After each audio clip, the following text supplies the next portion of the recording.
Hello, everyone. Welcome back to the Sideline Shenanigans podcast today with Jacob Magrunan. Colin Richardson.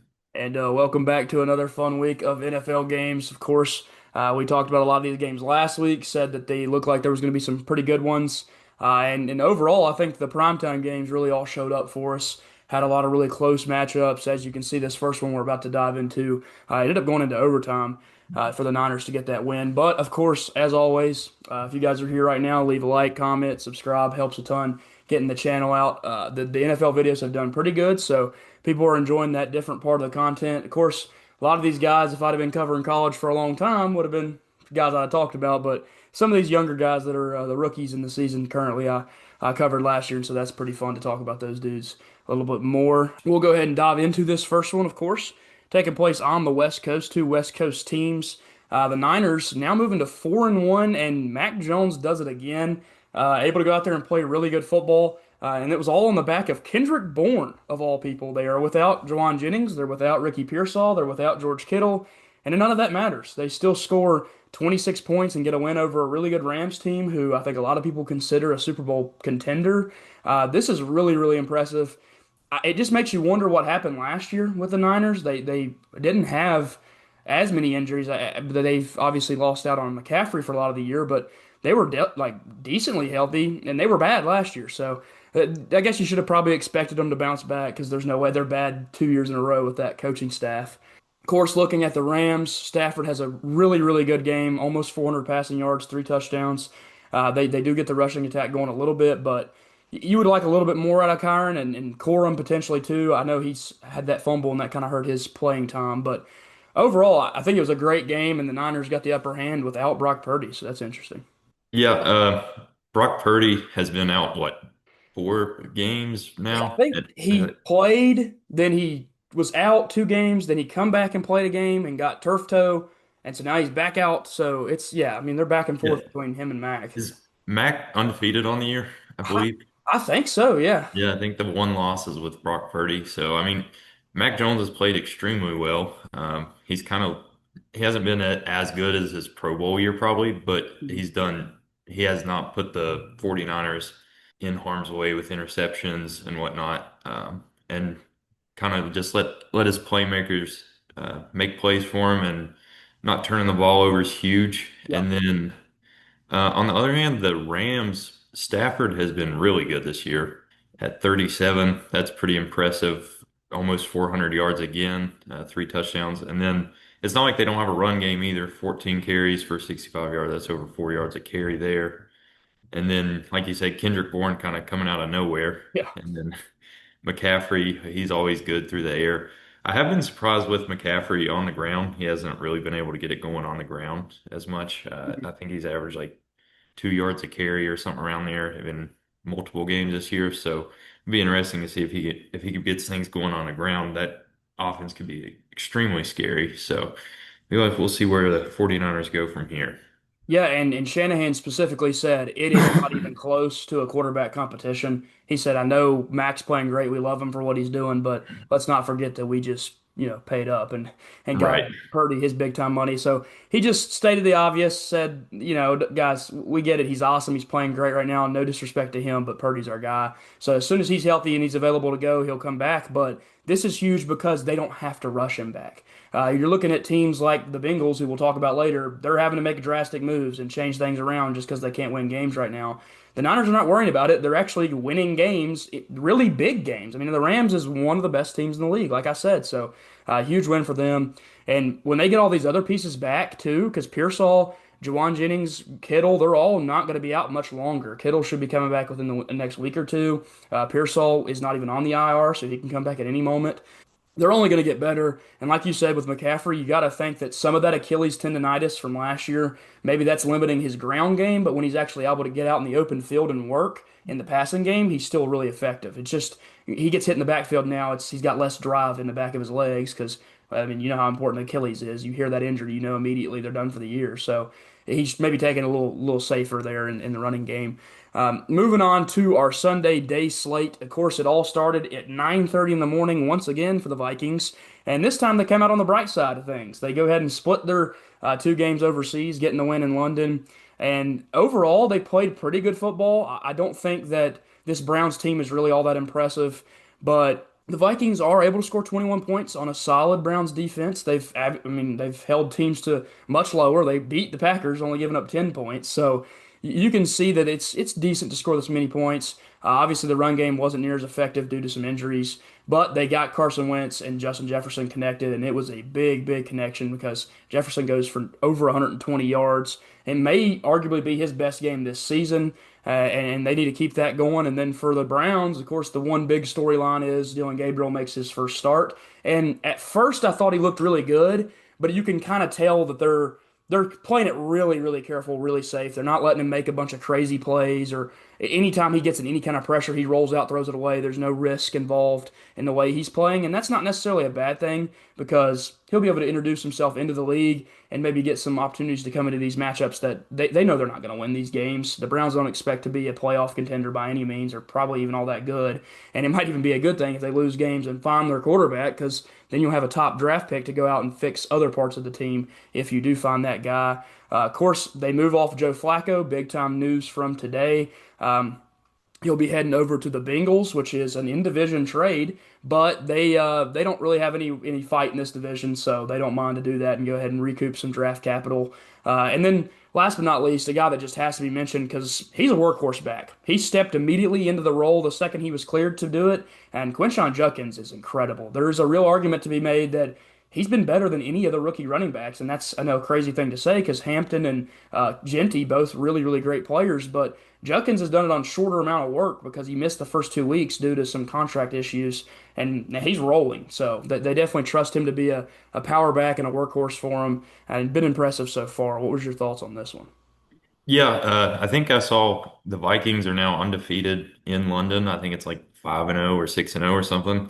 So maybe they should just move their headquarters over there. Relocate. Yeah, relocate. Carson Wentz, he didn't have a bad game. He was able to play turnover free football. Yeah. Quinshon Judkins, like you said, he's been really impressive since he come back or didn't come back. I guess he's a rookie, but Yeah. cleared to play. And then that's back-to-back weeks for Carson Wentz and Justin Jefferson getting things going. You aren't really seeing the touchdowns necessarily from them, but I'm sure that'll come. Back-to-back 100-yard games. And then, like you said, with the Browns, I'm fine with them getting rid of Flacco. He's a old quarterback. They clearly aren't really too interested in starting him anymore. So he doesn't really have any use on that roster. And maybe they can, one of the two rookie quarterbacks, maybe they can find something in one of those guys. So not a bad move for the Browns that aren't really in contention this year. Maybe can find a quarterback, and they've already got a super good defense. So maybe they can just find something to build around that. Yeah, they've got all pro guys all over that defense. So, like you said, they got to figure out that quarterback position. I mean, it's the most important spot in the NFL to get right. But there's, I think, a real conversation to be had with the Vikings on what do they do when McCarthy comes back. I think Wentz is leading this offense to some success so far. I know they want McCarthy to be the guy, but can you throw away a 3-2 start? Can you throw away some of the success he's had? Where McCarthy was, kind of awful in his last game. Now, part of that could have been due to the injury he suffered in that one. So. It'll be interesting to see what happens when he comes back, but until that happens, Carson Wentz is going to keep leading this offense, and they've been pretty good with him. Looking down at our next one here, Raiders taking on the Colts in what was an absolutely embarrassing loss for the Raiders. It seems that this season for them is practically in the dust. I don't know how much more you can really expect out of them. Gino just isn't, he's not right now. He doesn't look like the guy he looked like last year. This offensive line has been worse than the Seahawks line, which was not expected. They were supposed to be much better. They are definitely not. And just overall, Gino's play has went considerably downhill. I mean, it's pretty bad. This is probably the worst I've seen him play in the last 4 years. He has 9 interceptions through the first 5 games, which is it's really, really bad. You can't turn the ball over that much and even have a chance to win a game. The funniest part about all this is if you look at the stat leaders, they all three come from the Raiders because Genty rushed for barely more yards than Taylor. I believe he had like 64 and Genty had 67, but Taylor also had 3 rushing touchdowns, so he clearly had the better day. And then for the receivers, part of that being they were up by so much, they had some backups in there taking snaps and giving actually Anthony Richardson gets on the field in this one and plays a little bit of football too. So Really, really big blowout for the Colts. They look like definitely a contender in the AFC, which I would never have expected. Daniel Jones, the resurgence he has made has been really, really impressive for them so far this year. What was your thoughts on this one? Yeah, the Colts have been really impressive, and I never would have saw that coming at the beginning of the year. Unfortunately for the Raiders, they paid Geno 70 million, and he has not looked like he's earning that money at all so Yeah, far. And 9 interceptions on the year is terrible. Genty was able to kind of get things going over 4 yards a carry, but it just doesn't really matter when you're down by such yeah, a big score. Um, yeah, so like you said, the Colts, they definitely should, I think, win the division. yeah, The Jaguars are in there, correct? yeah. The Jags look great so far So too. yeah, them and the Jags are gonna battle it out probably for that division. And then you never know, the Texans, they have back-to-back wins. Yeah. I'm not positive about the Titans. No, no, don't But think we're in that. Don't think yeah, we're in that race. yeah, but yeah, like I said, Raiders, tough loss for them. They're kind of maybe looking to make a playoff push this year, but it's Yeah, just not looking like it with the way Gino's been playing. So unfortunate for them. You might get to see a little bit of Kenny Pickett come in for yeah. the Raiders. That's sadly that's actually been talked about. So it does seem like that actually could end up happening at some point this season. If it does, this is going to be going down as one of those worst moves to go out and get Geno right at probably the end of his career now, which he thought he was still maybe stuck in that prime that he was in, which is crazy because his prime was so late in his career already. And it does beg the question to ask, why did they think he would keep going this late in his career? And maybe just banking on the fact that they thought they had a better line, they thought that they had better weapons. And they have pieces, but they're definitely not going to contend this year. It doesn't seem unless they just have some miraculous turnaround. Going on to this next one here, Giants taking on the Saints, and the Saints get it done, get their first win of the year. Now looking at one team being winless, who we'll talk about in just a second. But the Saints, they do this on the back of a really good defensive performance. Part of that being a huge fumble recovery, 87-yard touchdown on a fumble recovery. And then the other part of that just being able to keep the Giants out of the end zone the entire second half and actually keep them off the board in general. No points scored. Probably the best and most impressive win that the Saints or game the Saints have played all year. They've played really good with the Bills for a little bit last week, but they collapsed. And this week they figured it out and kept it going. Rattler looked pretty solid. He's definitely not, I don't think, a future superstar quarterback by any means, but he does seem like a game manager. He's good at just finding his guys, getting the simple completions, making plays here and there. And obviously, he got a big contribution from Rashid Shaheed this week with a monster touchdown on a big play. So, again, I don't think he's the future of this team if they want to be serious contenders in the future, but he can be the guy for now until they find their guy. They call those guys bridge QBs. So he seems to be one of those. And then for the other part of that team, Kamara has now kind of gotten Kendre Miller eaten into his snap share. Kendre Miller was the leading rusher for them this week. There's kind of always been that question of will Kamara ever reach 1,000 yards rushing? It seems like that's probably not going to happen now that Miller's taking carries. And of course, on the other side, Scattaboo still doing his thing for the Giants, but he wasn't having a bad day until the fumble, and then the fumble pretty much cost his team the game. So you know he's going to beat himself up for that. But I still think him and Dart, they look decent, they look good. And their pass rush looks solid too. You got to think 7 of those points come from their offense giving up points. So it'll be interesting to see what happens with these two teams. But I would expect they'll probably be both around the bottom of the league when it comes to the end of the year. So a fun one, but doesn't mean a whole lot. What was your thoughts on that one? Yeah, didn't pay too close of attention to this game. I did see Dart had a late interception on a fourth down, which I mean that's not really on him. It's kind of just trying to make a play towards the end of the game.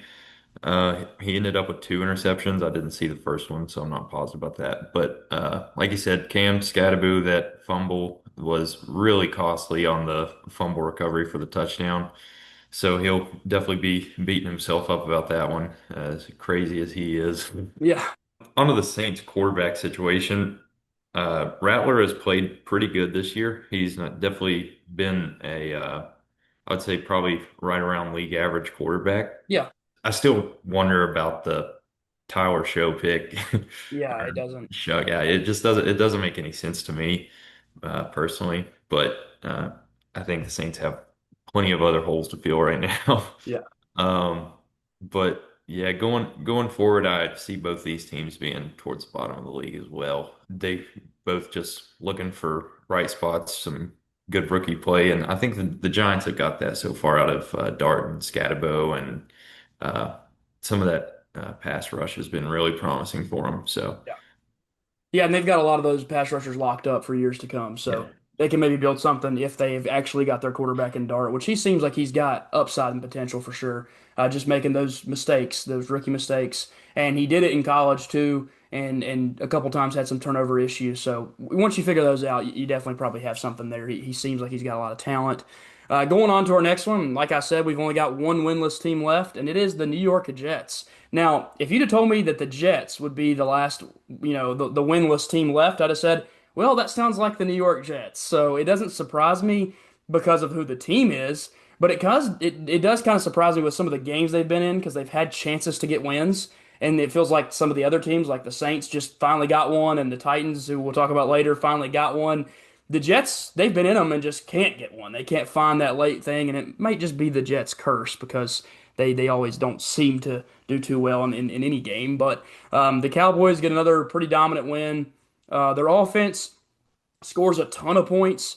That seems to be the thing this year with them is they're going to score a million points. It's just can they stop teams? And I don't know. Dak Prescott, is he making an MVP case at this point? If the Cowboys were, by the end of the year in contention for a playoff spot, I think that he would have a case because he's just throwing for so many yards. He doesn't even have his best player out there.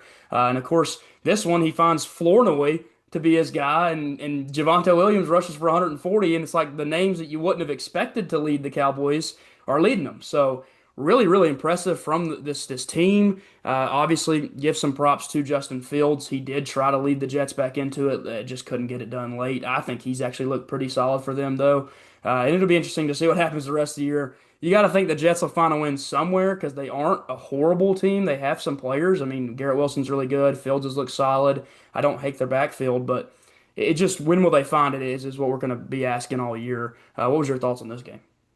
yeah. I've really been missing George Pickens this year. He had the sauce on him all game, I'm assuming, but he was able to beat him on that one over the top in Yeah. the end zone. He only ended the game with two catches, but of course, one was the big touchdown. It kind of seems like Pickens was always been like that. Not going to have a huge volume of catches, but they're usually big play touchdowns. So definitely missing that.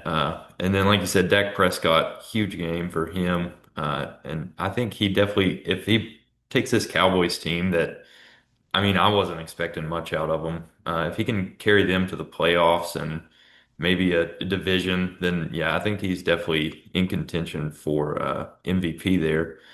And then, like we were saying last week, there's like we had the two divisions for the winless teams. We had the Saints and Titans in the lower division, and then Yeah. the Jets above them. And now here we are. The Jets Yeah. are still winless, and those two have a win. So yeah, I don't know.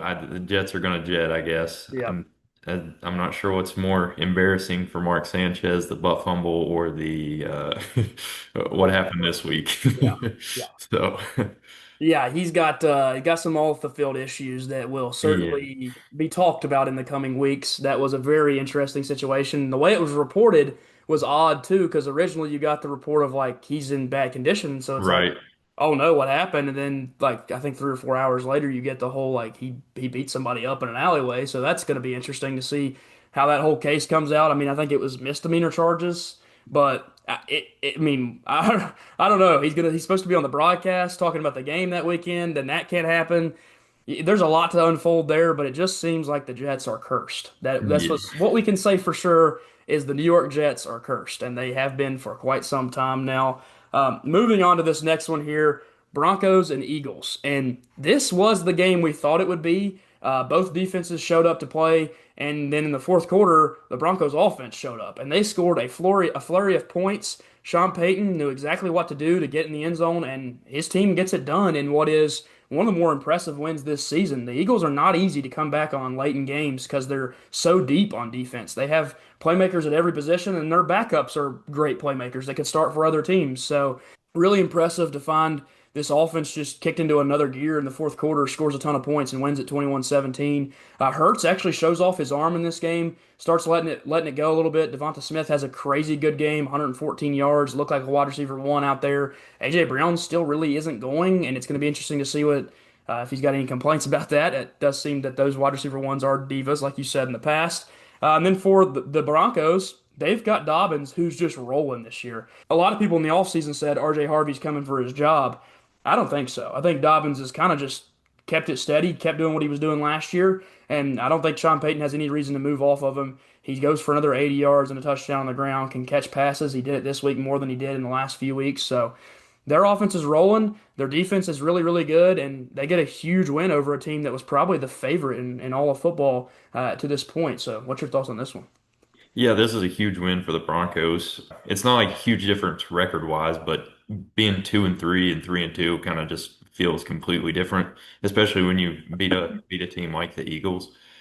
For the Eagles, they really haven't been able to get that offense going. With Barkley has not been near as productive as he was last year, and then like we said with AJ Brown, he hasn't been able to get going. I saw they had like a long meeting that they said was productive, so you never know with that though.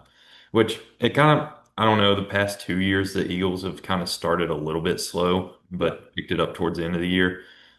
So we'll see if they can get things going again. And then J.K. Dobbins has just been solid all year. He hasn't had like a crazy game, but it's just been super steady all year for him. So yeah, a huge win for the Broncos and 18 points in the fourth quarter against the Eagles is crazy. So yeah, huge win for them. Yeah, really, really impressive back into that game. And you just got to think that's a real big boost moving forward. You're now tied for first in the division.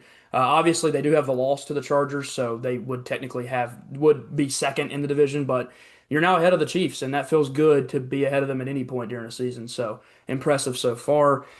Moving on to this next one here, and the Dolphins, they blow it at the very end of this game. They just can't get another win, and it seems like they've actually developed a nice little connection between Tua and Waddle. He takes over after Hill's injury and seems like the wide receiver one. But the biggest talking point in this game is Chuba Hubbard doesn't play, and you might have unlocked a monster in Rico Dowdle, who goes for 206 yards and a touchdown and has the best game out of any running back this entire season so far. And I think there was a statistic talking about 200-yard rushers in NFL games over the last 2 or 3 years, and he joins a list of all Hall of Famers basically. So unbelievable from Rico Dowdle. Dude, I don't know what they do the rest of the year. I mean, Chuba's the young guy, but Rico's the guy you just signed. He's got to play now. I mean, there's no debate. Rico Dowdle has to play for this team. Really, really nice. Helps Bryce Young out because he doesn't have to worry about being as effective passing the ball if his running back's going to go for 200 yards. This is incredible from the Panthers. Go ahead and get a huge late win. And that division, I mean, the Buccaneers are incredible, but the rest of them, they're beatable. They're winnable games. And so maybe the Panthers will have an okay season here. Obviously, again, Rico's that guy right now for them. What was your thoughts on this one? Yeah, the Rico Dowdle, I definitely did not have a 200-yard game for him on my bingo card. Tua, he played well this game. Uh, like you said, got the connection going with Jalen Waddle, but that just wasn't enough with Dowdle going for 200 yards. Yeah. Bryce Young didn't have to do anything too crazy through the air. Just a really solid game for the Panthers. And like you said, they beat the Falcons already once, and now they beat the Dolphins. And the only like team that I see probably over them right now in that division is Tampa Bay, and they're definitely a playoff team. So Yeah. yeah, maybe you can get a. I don't think the Panthers are going to make the playoffs No. by any means, but get a 7-8 win season. It's better than what they've had the past few years. So some promising things coming out of Carolina. Yeah, yeah, you're just trying to build. You're just looking Yeah. for the future. You've still got pieces that are young. The receiving core obviously looks really fun. Xavier Legette finally had a pretty good game for him. Tetaroa, obviously, we know what he's doing. He's getting 8, 9 targets every single week and making it work when he gets it. So, yeah, fun team. I expect that they'll get better as the year goes on. They probably won't be the laughing stock anymore and be a 5, 6, maybe 7 win team going forward, and that would be really, really good for them. Moving on to this next one here. really not much to talk about. I mean, there really isn't much on paper because the Ravens, they look embarrassingly bad. They are just a bad football team right now. I don't think you could have said that coming into the year. Or somebody, if you'd have told somebody they'd be 1-4, they would laugh in your face. And now the Super Bowl favorite is 1-4, and their team is falling apart. They have guys that are just not there, not available to play. They're missing multiple starters. They're missing backups. They're missing the guys that are playing aren't playing at the level they're supposed to play at. And the Texans unleashed fury. 44 points. You got Jalen Noel doing the Ray Lewis dance on the sideline after he scores a touchdown. I mean, what is the Ravens right now? What are the Ravens? I don't know. Stroud goes for 4 touchdowns, has by far his best game of the season, probably one of his best games over the last 2 seasons. And then the rushing attack, Chubb still looks good in his old age. And of course, Woody Marks, which it's not really old age, it's age on his knees more than anything. He's actually not a super old running back, but his knees are torn to pieces. And then Woody Marks didn't do a whole lot in this one, but they still got him back there making plays and doing different things. But yeah, overall, really, really fun game for the Texans. And if you're a Ravens fan, do not look now, but the playoffs don't look great unless you get Lamar rolling here in the next few weeks. What was your thoughts on this one? Yeah, this is a really surprising coming from the Ravens. I feel like Ravens, I just like automatically associate them with a good defense, and Yeah. that is not at all the case this year.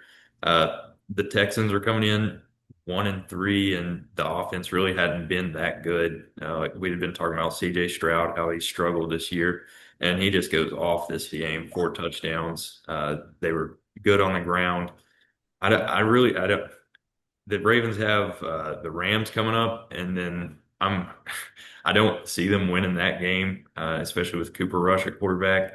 You get Lamar back, but I mean the schedule gets a little easier, but you're already sitting at 5 losses, and then you have a bunch of your division games still left. So yeah, I don't know. The Ravens' playoff hopes are not that high right now. I did see that they're the favorites to win the division still, which I'm not sure how that is the case. It just doesn't make any sense to me. But yeah, I guess we'll see. Once they get Lamar back, they really need to get him back and going. So Yeah, it doesn't make any sense at all that they're the favorites still. That's, I think, something to do with the books being wrong so bad at the beginning of the year they're trying to recover. But yeah, they're not. They're just not good. They're just not a good football team right now, and that's through 5 games. It's not just a small sample size. This is a team that, with Lamar Jackson on the field, wasn't playing very well. So Derrick Henry can't get going. That partially due to the offensive line looking really, really bad. Like they can't block for him at all. He's getting hit in the backfield, but also he just can't get going. He gets out in open field. He doesn't look the same. Part of that could be his age, but I think most of it is that the team is just not playing good around him. So they're not giving him any chances to really break off these big runs he's used to having. Rumor is they're looking to trade Mark Andrews now. That's been something getting floated around, come around trade deadline. If they weren't seeing a successful season, they'd move off of him to go to a contender, you would assume. Andrews definitely has the upside still. He flashed it last week, had a good game. So I think he's still got that ability to be a guy somewhere. He definitely has experience in the big moments. They've played a ton of playoff games. So maybe we see a team that doesn't have a great tight end, and I don't know the exact team that would be right now, but the Jaguars just lost Brenton Strange to an IR, so maybe the Jags would target a guy like Mark Andrews to give Trevor Lawrence a really nice veteran option in the tight end position. But that's just one I float out there because it could happen. And the Ravens, man, I think you're right. They dropped to 1-5 after this Rams game coming up, and if they get Lamar back and lose one or two more games, you might as well just say you're not looking at a great year. So they always lose, and this is not even homerism. I don't much like the Ravens, but they always lose one of the Steelers. They do. They find a way to lose one of those. They still have to play the Bengals and potentially get Burrow back right there at the end of the year. What if he comes back the week they play him? It would be just kind of the season they're having as he shows up the week they play and has a great game. And then now there's the rumors of where does Harbaugh? What happens with him? Some teams would have cut the leash a long time ago with some of the non-playoff success, losing a lot of big-time games with an MVP level quarterback. If they have a bad year, I think he might get cut. He might go out somewhere. And I don't think he's a bad coach. I think John Harbaugh's still a really good coach. I just don't think he's right with this team right now. I mean, they used to lose some games here and there, but they never got embarrassed. I mean, this was embarrassing. In your stadium, you let them come in there and do a Ray Lewis celebration after a touchdown because they're up by 34 points. If you don't want them doing the celebration, don't let them score 44 points. That's the real thing you got to say about that. So don't know what happens moving forward, but the Ravens look rough, and the Texans showed some more signs of life on offense. Moving on to our next game here.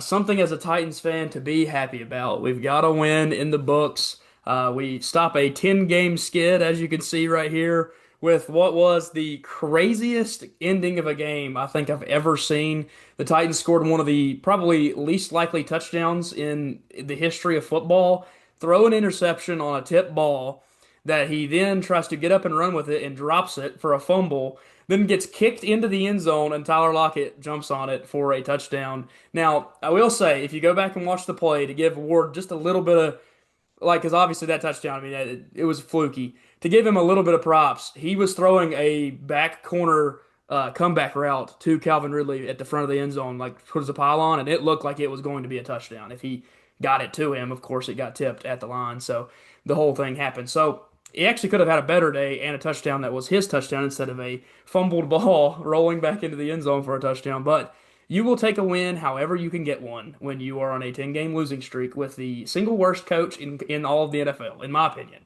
Sadly, it could protect him with his job for a couple more weeks. Again, I don't think he's the guy. I think you need to move as fast as you can because you want to get a staff in place for the next offseason. Let them go ahead and evaluate the roster right now. They can be the one that makes the trades at the deadline when we clear off some guys. So I hope we make some sort of move. But to look into the more positive side of things, of course, we got to win finally. So I got to be happy about it.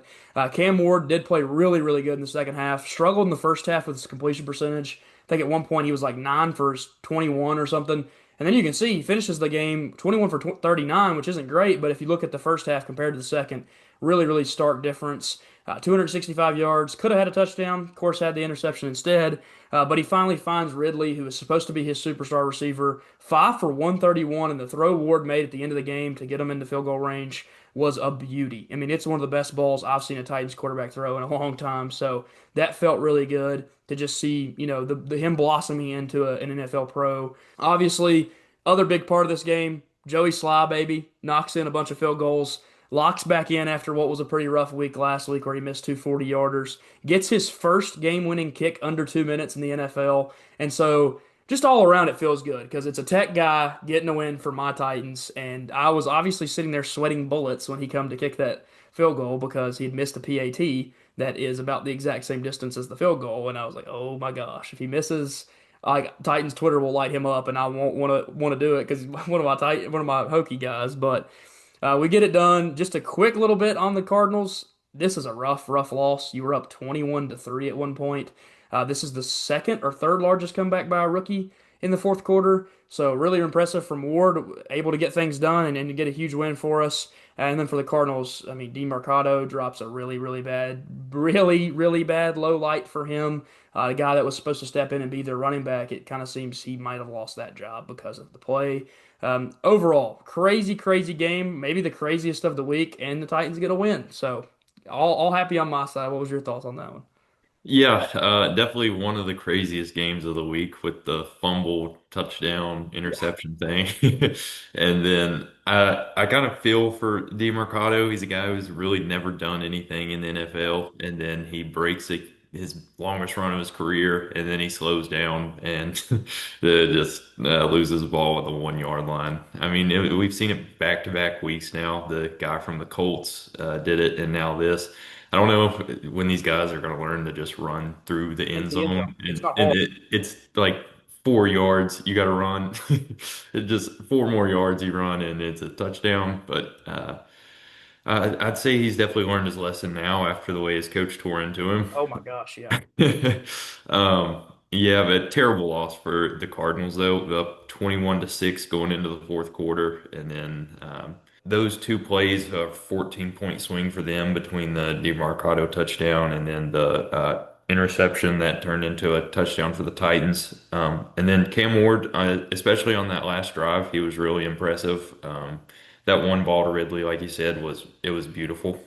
He hit him right in stride. That was a great throw by him. Yeah, if him and Ridley can get things going, that'll be really good for the Titans and maybe can boost Cam Ward's confidence. And I love Cam Ward, how real he is in Yeah. press conferences. I think that's awesome. So Yeah. Yeah, yeah, he is as real as it gets. And I think he yeah, actually got a little slack from his coach. Callahan was like, all right, we don't got to say that about the team. And Cam Ward was just like, man, I'm just telling the truth. Like it's just we're buns to give it Yeah. away. But obviously, it feels good. It does. It just feels good to see him be successful finally and get this win because that was a big thing on him. Is he didn't have the stats backing up the games he'd been having. He looked good. He had shown flashes. Last week was his worst week, and the first half of this one, you looked a little like a struggle, but he figured it all out. Also, the other part of this game that just has to be mentioned is Jeffrey Simmons is making a case to be a Defensive Player of the Year candidate on a 1-4 football team. He is an absolute game wrecker. I mean, he is the guy we paid all that money 2 to 3 years ago or 2 years ago because last year kind of a down season.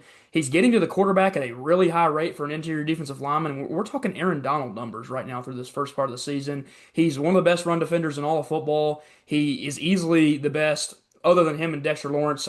Chris Jones' effort on that play on the goal line will back him down my list a little bit. But obviously, him and Sexy Dexy down there in New York, those are the two guys right now in that defensive interior that are literal contenders for a Defensive Player of the Year. That's how good he's played so far.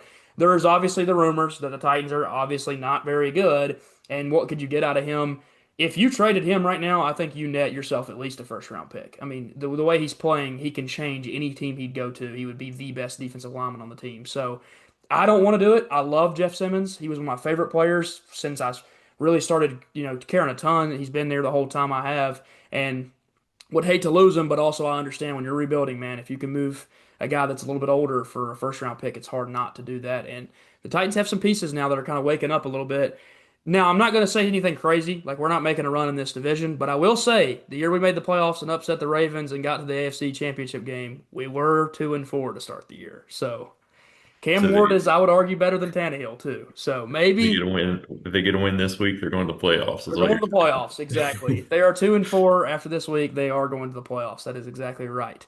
Moving on to our next one here, Buccaneers taking on the Seahawks in what was an instant classic. We've talked about how this week was full of really fun games. Just talk about that Titans one being a thriller, coming down to the last minute or literally the last second. So does this Buccaneers game. Baker Mayfield does it again. He gets them in the field goal range. They put it through the uprights. They get another huge win. This team is so good, man. Like, I love Baker Mayfield. He goes 29 for 33, 380 yards, two touchdowns. And that's not even to cover up the fact that the guy on the other side, and Darnold, played incredible too, but he made a late mistake and threw an interception and blew it for his team. Baker doesn't do that. Baker does not make those mistakes in those crucial moments. He somehow has found a way to be like a Brady, like a Mahomes that has that clutch gene that just when it matters most, he gets his team in the place to win the game and he does it for them.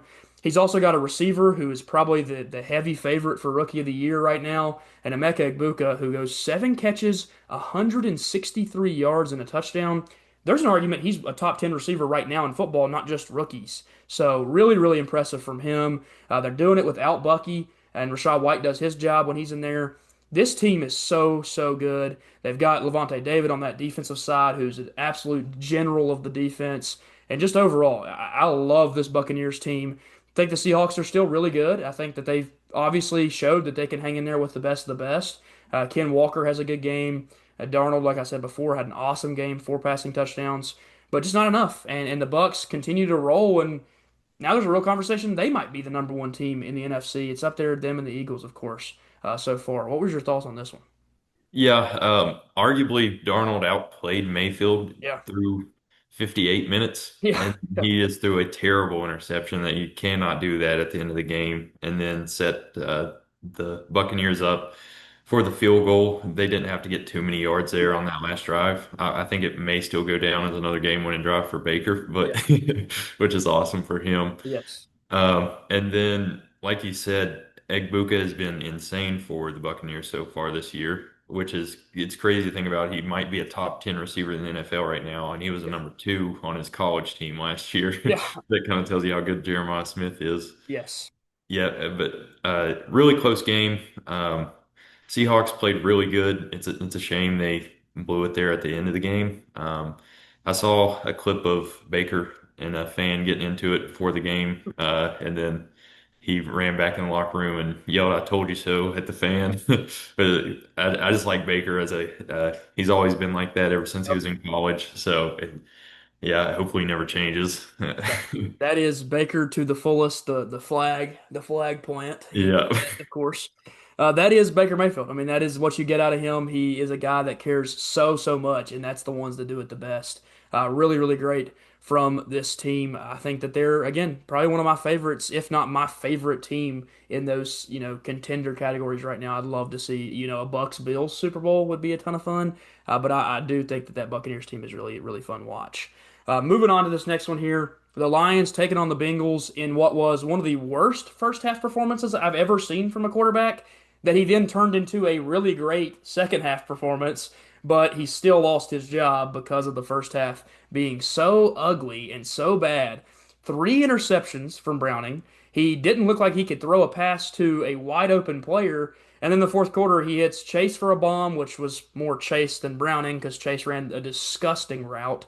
And then, of course, he finds other guys' completions and ends up having a pretty decent day. And then for the Lions, Jared Goff is so consistent. It's 19 for 23. Every week you see this high, super high, 75% completion percentage, and he never really does turn the ball over much. They have David Montgomery, they have Jahmyr Gibbs, they have pieces everywhere. Laporta, Amon-Ra, I think, still leads the NFL in touchdowns. So overall, this team is just loaded with talent. They're going to still be as good as they were last year. They've already shown that. And we talked about best teams in the NFC. You have to throw them in there as well with the Buccaneers and the Eagles towards the top of the league.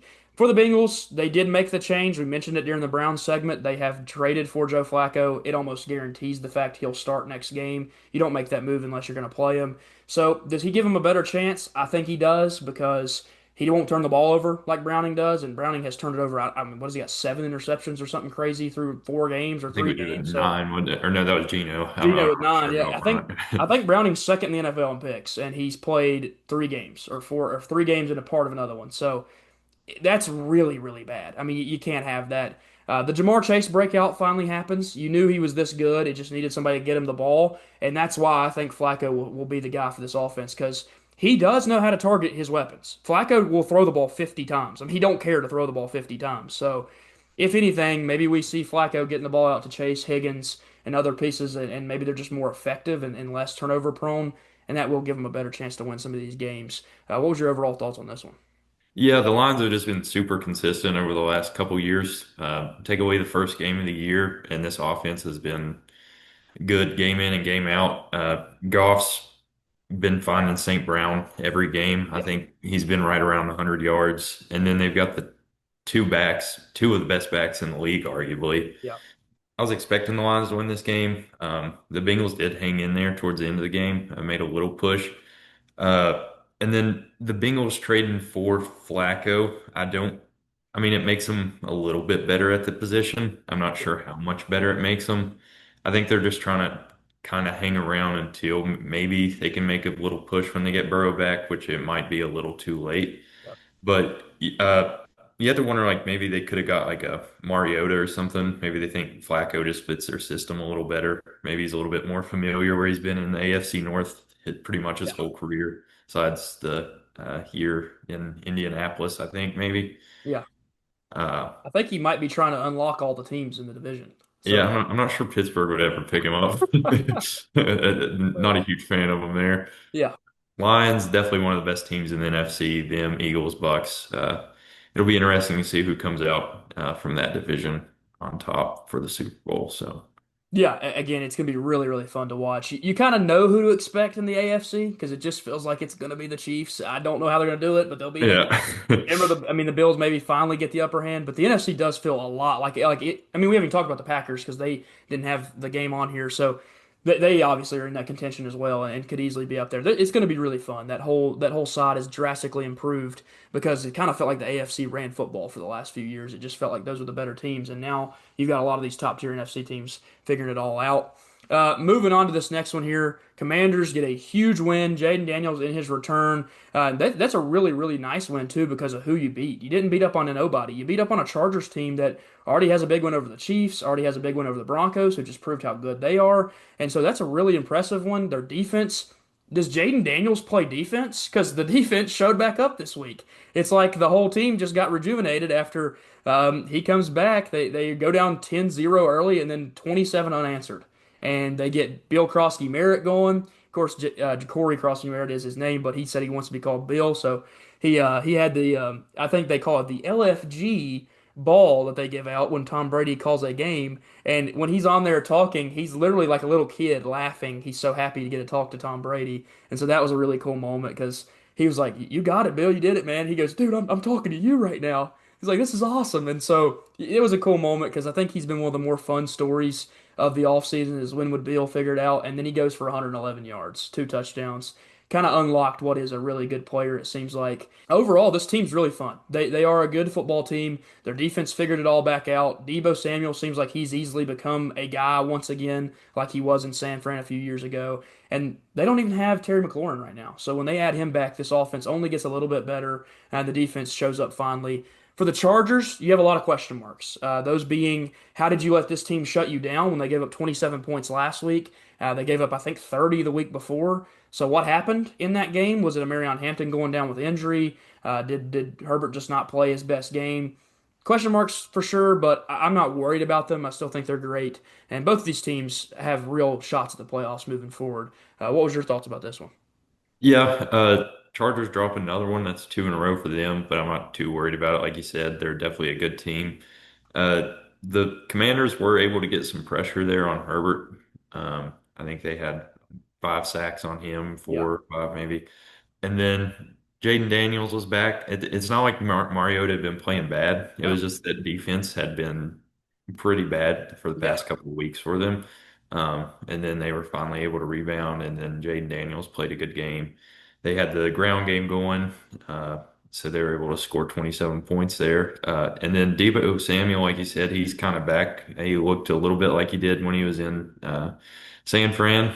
He he definitely doesn't look like a wide receiver when he's no, running his route. no, he's a monster, dude. Yeah, he's massive. Uh, so I don't know. They might. I don't know if he would let them, but maybe use him in the run game some, Yeah, like they did in San Fran. I know he wanted to be paid like a running back and a receiver yeah. because of that. But so yeah, but definitely a promising win for the Commanders.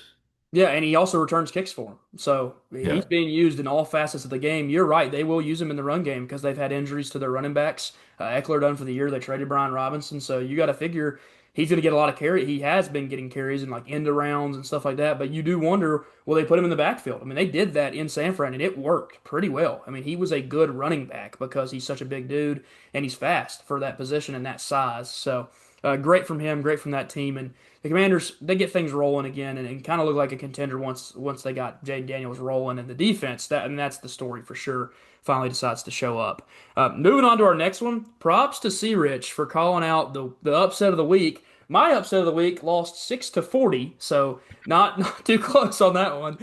Maybe I should have picked the Titans as my upset of the week. But you got the Pats, and man, did Drake May look good.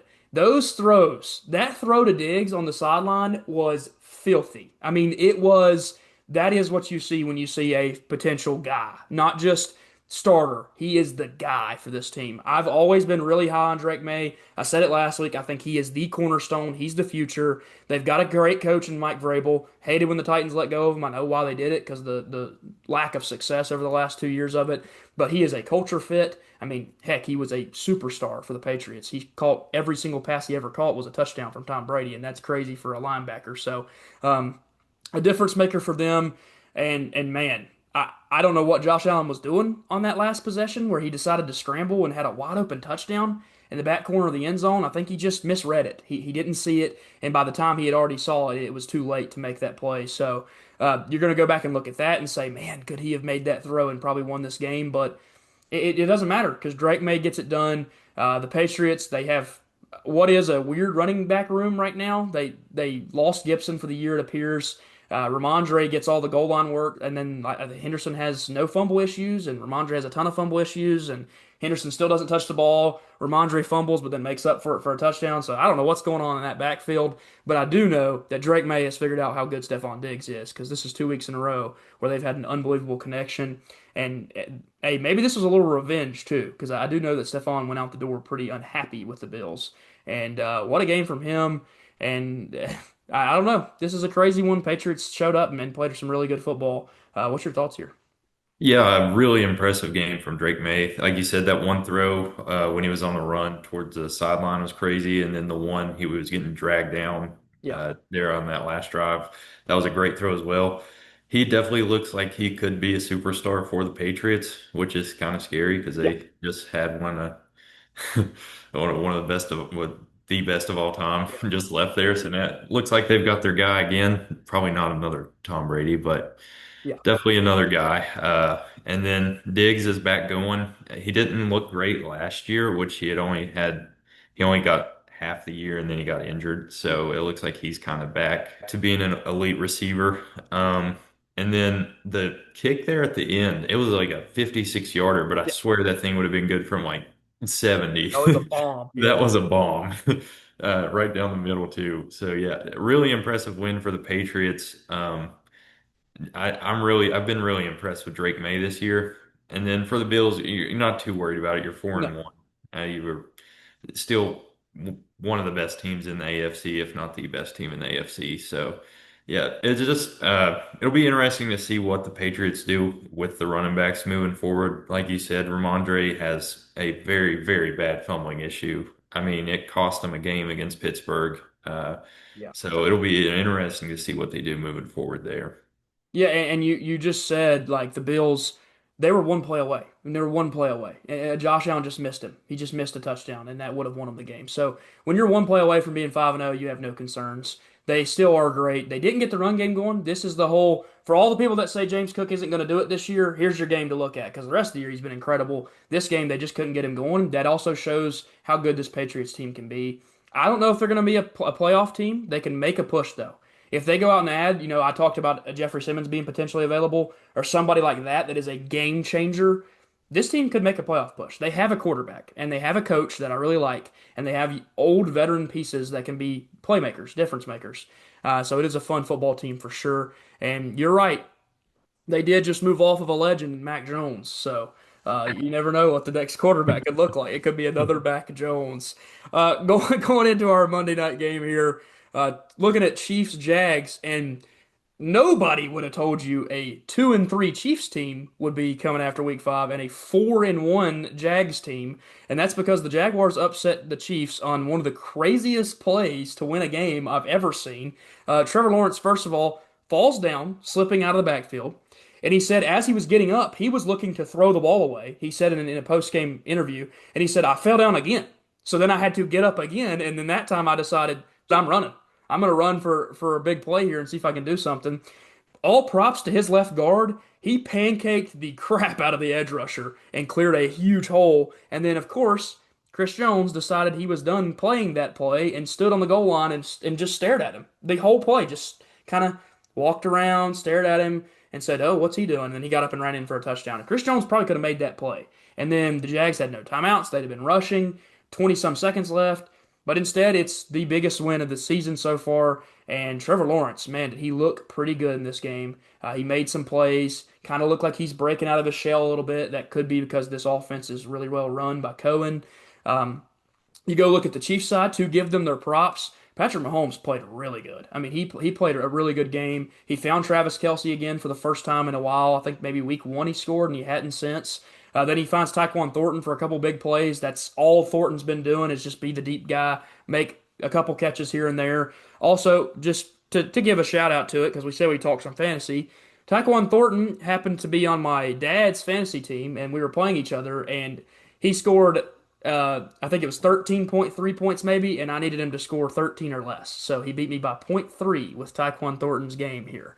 So that was pretty upsetting. Another part to talk about with this Chiefs team, Mahomes can't be your leading rusher. That can't happen. They've got to figure something out in that backfield. I think Brashard Smith could be a piece they start using. The SMU running back they drafted this year was really, really good for SMU, obviously on a playoff team last year. So get him going because Pacheco, he's not the guy, and Kareem Hunt can only do stuff when you get inside the 10-yard line. So what happens with that running back room, as what happens with that Patriots running back room we just talked about, will be interesting the rest of the year. Your thoughts on this game as a whole?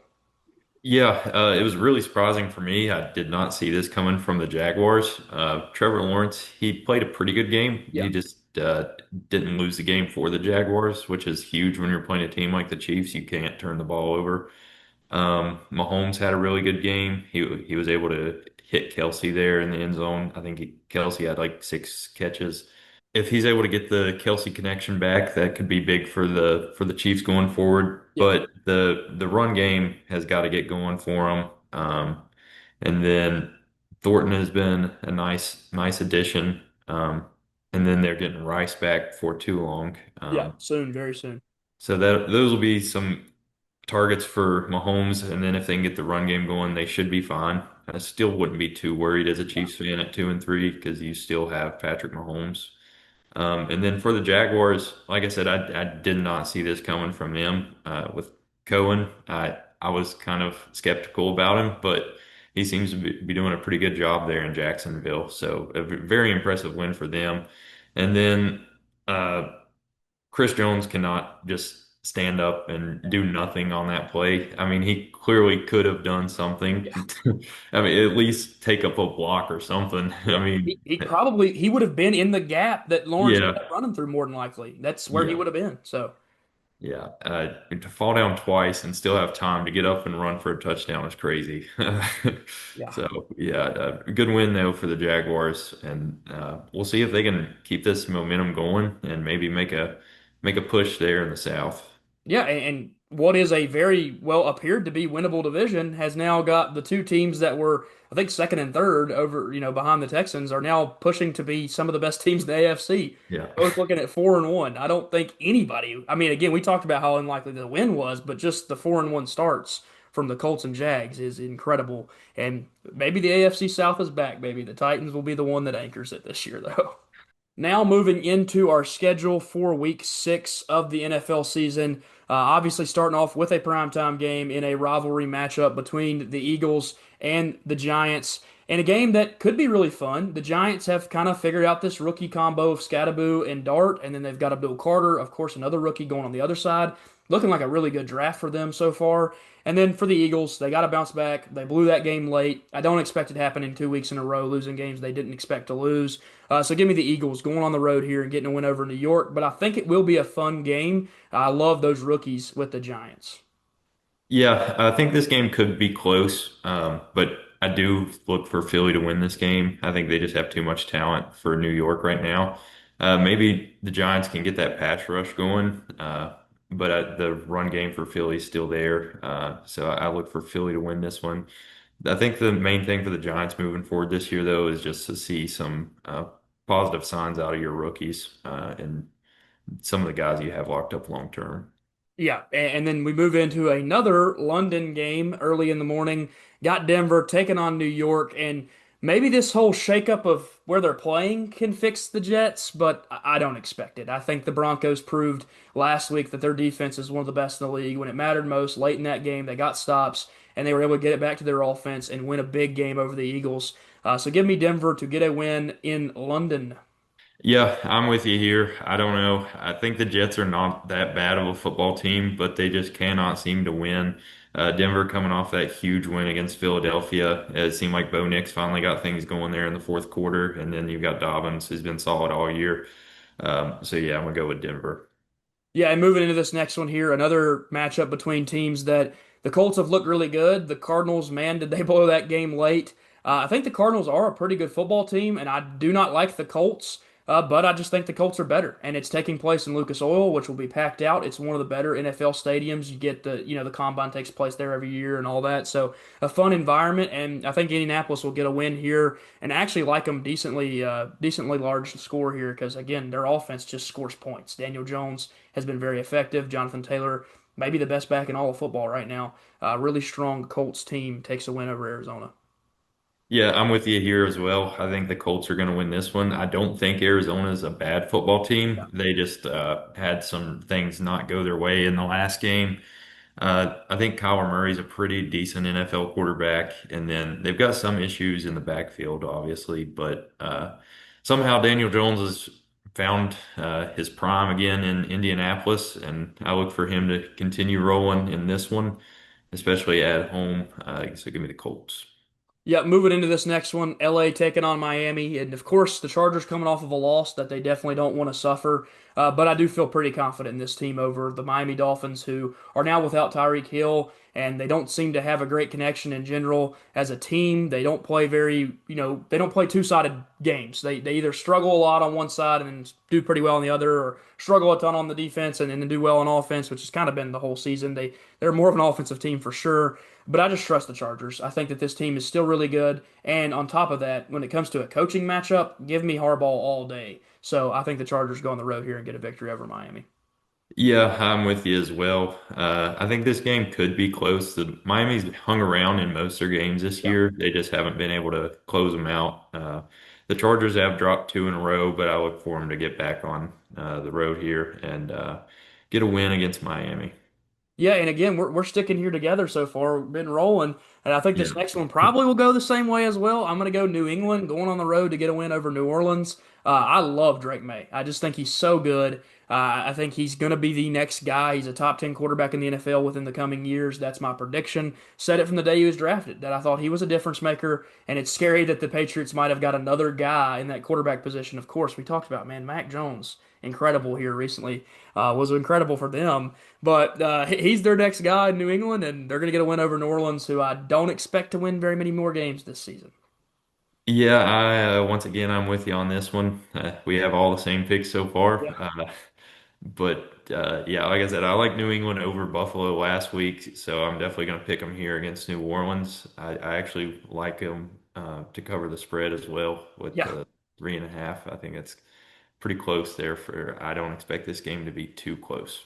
No, that's criminally low. I mean, New England just beat the Bills, and the Bills beat the Saints by 12. So Yeah. criminally low line there might be one I watch out for on the bet slips this week. Moving into the next one here, Cleveland taking on Pittsburgh. I assume we'll side the same here because I'm going to be rolling with your Steelers. I think Cleveland could actually be a little bit better because of maybe some momentum, just motivation, because they got a new guy in there and he wants to play great football. But do I hate the Steelers being the team he has to play in his second NFL game? They are great at forcing turnovers. They're great at causing issues for teams, enemy opponents. I mean, all year that's been what they've done is force turnovers and win games.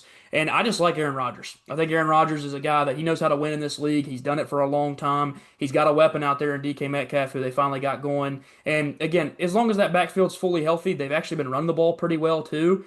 So give me Pittsburgh to get a win here at home, another one of those top atmospheres in all of football. Yeah, I'm with you on this one as well. I think this is going to be a really close game. Cleveland's defense has gave Pittsburgh issues over the past few years, but Mike Tomlin is 26-6 against rookie quarterbacks in his career, and he is 14-4 coming off a bye. So I like those two things together. So I'm going to go with Pittsburgh. Yeah, he's easily one of the best coaches in football. He just knows what he's doing. He knows how to win in this league, and that is a guaranteed fact. I mean, he's never been a loser, so that definitely favors them all year. Moving on to our next one here, Dallas taking on Carolina, and what could actually be a fun game because neither one of these teams play any defense at all. But I do think Dallas's offense is just a little bit too high powered. I think that there's potential CeeDee Lamb returns. It probably doesn't happen, but he technically could come off and play in this one. But I just like the run game. I like the receivers. If you're going to find another guy besides Pickens, too, Kevontae Turpin can return this week off of his injury. They just have so much offensive talent, and Dak Prescott's playing like an MVP. I think that they're just way better than the Panthers when it comes to the offensive side, and I just don't trust either defense. So give me the more talented offense in Dallas. Yeah, I picked against Dallas last week and they made me regret it. So I'm gonna roll with them this week. I think that it'll be a close game and Carolina will hang in there, but I just think Dallas offense can overpower Carolina and Carolina's offense sometimes at times this year has seemed kind of stagnant. So I'm gonna go with Dallas here. Moving into this next one, two teams that have played some really close games this year. Seattle, of course, dropping their last one by just a late field goal, and on the opposite side, Jacksonville winning by a really late touchdown score. Both of those teams, I think, are actually going to be pretty good this year, but I'm going to guess take the underdog here. It's only a 1.5 point spread, but give me Seattle. Give me Sam Darnold getting back in here, getting another win. This team is very strong. I like their defense. I think they'll play better against Jacksonville, as I don't think they're as good offensively as the Buccaneers are. And I think if things are going right, Seattle is just a slight bit better. So give me Seattle here on the road against Jacksonville. Yeah, I'm gonna go against you for once on this one. I'm gonna roll with Jacksonville. They're coming off a huge win against the Chiefs, and maybe they can get things going a little bit better on offense. They haven't played bad this year, but they haven't been as good as maybe they would have liked. So I'm gonna go with the Jaguars to get a win here and maybe move to 5-1, which would be huge for them. Yeah, what an unbelievable start that would be for that team. Moving into this next one, a team that I think I'm going to have the inverse of 5-1. I'm going to have them fall into 1-5, which would be unbelievable because the Ravens, man, they've been so consistently winning in this league. But give me LA. I think they're a really good team. I think if they've been getting diced up by the quarterbacks they've been playing, wait until Matthew Stafford comes in here and throws for 400 yards. So give me the Rams to win in a big blowout. 7.5 does not feel very good because if the Ravens don't have anybody and CJ Stroud threw for 44 total points, 200 and some yards, 4 touchdowns. What makes a team that has Puka Nacua, Devontae Adams, and Matthew Stafford not more scary? Give me LA in a blowout over the Ravens in their stadium. Yeah, absolutely. I'm with you on this one. I don't see any reason to go with Baltimore in this one after last week. Cooper Rush didn't show me anything, and that defense absolutely did not show me anything against the Texans. And then this Rams offense is even more high powered than that offense for sure. They've got so many weapons. I just don't think Baltimore will be able to handle that at all. And then no Lamar. I really don't see this game being very close. No, and then moving into our next one here, the Titans versus Vegas. I said I wouldn't pick this team until they either fired their head coach or won a game. I didn't necessarily say the win a game part, but hey, the win a game part happened, so now I'm going to be a little bit more happy to pick them to win. We're going to 2-4, then we're going to finish the season 9-7 and make the playoffs. Calling that now. So give me the Titans here, going on the road, beating a Vegas team that the things that they are weak at and don't do a good job is blocking up front. We have one of the guys that's probably one of the best in the league at getting to the QB. He's also great at disturbing the run game. They haven't had a great one all year this year. I think Cam Ward's finally building some confidence, and that 4:05 time slot was pretty kind to us last week. So keep us in that time slot. I'll take the Titans here, going on the road and getting technically an upset win over what was a hopeful playoff team in the Raiders. Yeah, I think this game will be very, very close. I think that the Titans are going to be able to hang in there with the Raiders. I think as long as Geno does not throw multiple interceptions this game, I think that Vegas wins. So I'm going to go with them. But the Titans did show some promise last week, and if they can win this week, who knows? They might get things rolling. So, but for this week, I'm going to go with the Raiders until the Titans can show me just a little bit more. Yeah, don't forget the 2-4 Titans, baby. Yeah. We start rolling once we get to that record. Moving on to our next one here, of course, Cincinnati makes the trade for, Joe Flacco, the old man, the veteran. Can he get things going? I don't expect it. It's going into Lambeau, which I talked about all these places being great environments. This might be the best. Green Bay is really, really good. I trust their defense, and I especially trust them coming off a bye week where they had time to prepare for this, although they were preparing for a turnover-prone quarterback compared to Joe Flacco, who isn't as turnover-prone. Still expect a huge win here from Green Bay. That line is kind of crazy, 14.5. You don't see that in the NFL very often, but I think Green Bay is that much better. So give me the Packers at home. Yeah, I'm with you here. Like you said, there's really not much of a better home field advantage than Green Bay, maybe Seattle when they're playing well. But the Bengals traded for Joe Flacco. That maybe makes them better in terms of they're not going to turn the ball over as much, but I don't think it really puts them ahead of Green Bay by any means. And I don't know if it really puts them that much further in terms of the NFL. I do expect them to cover the spread. They're able to kind of hang in there with the Lions, which are a really good team, with 3 turnovers, and I don't see them turning the ball over 3 times against with Joe Flacco and a quarterback. But I don't see them beating Green Bay here, so I'm gonna go with Packers. Yeah, and moving into this next one, this is a matchup between two of the best teams in the NFC right now. Both teams being 4-1, both teams coming off really close, big wins. And I'm gonna take Tampa Bay here. I've already said that I love Tampa Bay. I love Baker Mayfield. I love the way they're playing this season, and they're probably my favorite NFC team. Them or Detroit. I like Detroit a lot as well. So give me Tampa Bay to get a huge win here. I think Baker. I mean, it comes down to it when they need to win a game. In his 4 wins, he technically has 4 game-winning drives. So I think if it comes down to it, I would take Baker Mayfield over Mac Jones any day of the week. So give me the Bake Show in Tampa Bay. Yeah, I'm actually going to go with San Fran here. I like all the talent they have on this team. I think they're loaded with talent, just not at the quarterback position necessarily, like Tampa Bay might be. But I think overall, Tampa Bay or San Fran rather has a more talented team. But I definitely look for it to be a really close game. But I'm a roll with San Fran here. Yeah, if you the last but not least thing there, you talk about coaching duel. You're talking about Shanahan, who's one of the best in all of the NFL. He's produced a ton of different NFL coaches from his coaching tree. So the success that could come from just that alone, him preparing their team, they're going to be well prepared. I just like Tampa a little bit better.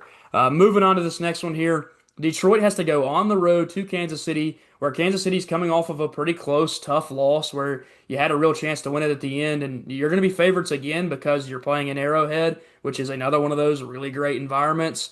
But actually, give me Detroit here. I haven't loved the way Kansas City's played defense so far. They don't have Rashee Rice back yet, so I don't love the weapons that Mahomes is dealing out to. I still don't think they're all that great. They don't have a run game. Detroit's defense has actually showed up so far this season, but on top of that, Detroit scored a ton of points since they lost that week one matchup, and I just like their team better than I like Kansas City right now. I know it's tough to pick against Kansas City, and it's really tough to see them fall to 2-4. But I just think until they get Rashi back, I don't love that team with all its weapons, and I think Detroit's loaded. So give me Detroit to get a huge win here over Kansas City. Yeah, I'm with you. I'm a huge fan of Detroit. I think they have a chance to make it out of the NFC. And then I haven't really liked what I've seen out of Kansas City this year. Just fell to Jacksonville. I know this is at Kansas City, so it gives them a bit of an advantage maybe in terms of home field advantage, but I just don't like what I've seen out of Kansas City so far, and I think Detroit has been super consistent, especially on offense after that first week. I'm actually a little surprised that the Vegas has the Chiefs favored in this game with them being 2-3. But yeah, give me Detroit. Yeah, it's very surprising that line there. Partially thinking that has to be because it's at Arrowhead, and because you talk about coaches, you're talking about the best in the league, And and quarterbacks. obviously quarterback, you're talking about the best in the league probably. I mean, I think Josh Allen and Lamar have closed that race between them all pretty close now. Moving into our Monday night games, we're gonna have two. Luckily, again, not getting any of those 10:30 start times like we had. I think it was like week 2 or 3, but Buffalo taking on Atlanta in Mercedes-Benz. Atlanta does have a week to prepare for this team. Don't think it matters that much. I think Buffalo's a team that they're coming off of a loss. They're going to be pretty fired up that they weren't able to get it done over a division rival. So give me Buffalo here, and I think they'll cover this 3.5 point spread. That feels a little low for what has been a pretty rough season sometimes for Atlanta. And Buffalo, I think they're the best team in the AFC right now. So just give me them getting a huge win here on the road. I'm gonna go with Buffalo in this one as well. I haven't really liked what I've seen out of Atlanta so far this year, although they were able to get things going a little bit in their last game before their bye week. Uh, so maybe some promising signs there coming from the quarterback position and Bijan. Buffalo is just way too talented, especially with Josh Allen. I like him in just about any game, Yeah. and I do like them to cover that spread as well. 3.5 points seems a little bit low. Yeah, especially because we watched what this Atlanta team can do earlier in the year when they put up a whopping 0. So Yeah. I think Buffalo's defense is definitely a lot stronger than Carolina's.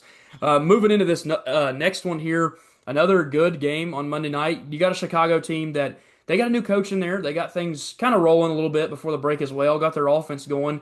Their defense is still giving up a ton of points. I like Washington a lot. I think they're really strong, and their defense finally showed up. If they can shut down the Chargers, I feel pretty confident they can do the same thing to Chicago, who's slightly worse. They've got some really nice weapons. They've started to develop. Burden has looked good so far. Odunze's looked good. Williams has played better, but I still don't think they can run the ball at all. And so if they got to control clock and try to win a game late, I think Washington has a chance to come back because they just can't control the clock and move the ball up and down the field at a slower pace. So I'm going to give Washington here, but I do think this one will be really, really close. I do love that they get this as a home game too, and don't have to travel. Really close win, but give me the Commanders. Yeah, I'm actually going to go with Chicago here. I don't know. I'm kind of on the Caleb Williams bandwagon. He hasn't really shown too much for me to be on the bandwagon, but I think he's still a really talented quarterback. And I think maybe with the new head coach, he can really get things going, especially with what he did with Detroit. kind of able to revive Jared Goff's career a little bit. Yeah. So I think Washington's a really good football team, and but I'm gonna look for Chicago to barely beat them here in Washington.